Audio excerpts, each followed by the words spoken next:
Le NHS, le numéro 1, c'est le libre accès aux soins de santé. Leur service de santé de la Grande-Bretagne est un des 11 pays les plus industrialisés où la richesse ne détermine pas l'accès aux soins.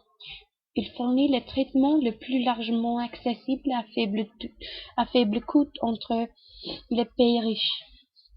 Une enquête a mené en Amérique à montre entière des adultes américains et à laissant le soin recommandé n'y a pas vu un médecin comme malade ou n'y a pas rempli des prescriptions à cause des coûts.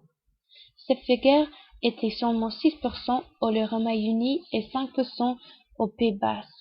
Dans tous les pays étudiés, sauf la Grande-Bretagne, la richesse était un facteur important dans l'accès à la santé.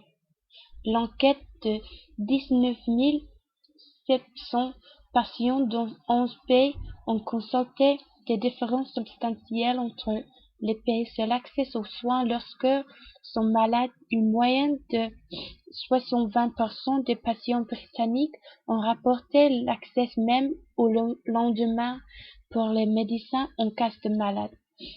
Moins de 83% des adultes suisses signalaient un accès rapide à médecin. En revanche, cependant, seulement 5 des adultes en Suisse et aux États-Unis et moins de moitié au Canada et Norvège ont été plus rapidement de la patients britanniques. Le NHS était aussi extrêmement rentable, avec des dépenses sur la santé par personne presque le plus bas dans l'enquête. En Nouvelle-Zélande, une personne dans 7 a dit qu'il manquait des visites à l'hôpital en raison de coûts.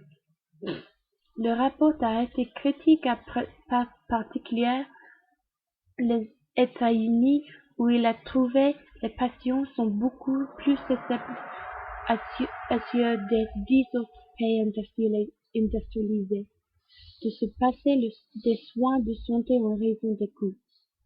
Le directeur général de la Confédération de NHS a dit que le rapport était le bon résultat pour le Royaume-Uni.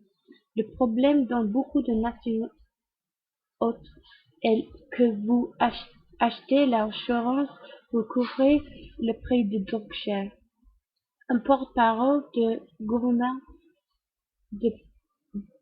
a dit les déclarages du Royaume-Uni est derrière à beaucoup de services médicaux de systèmes internationaux sur le taux de survie, par exemple pour les maladies comme cancer ou accidents vasculaires cérébraux, et le NHS doit réformer pour attendre des meilleures issues.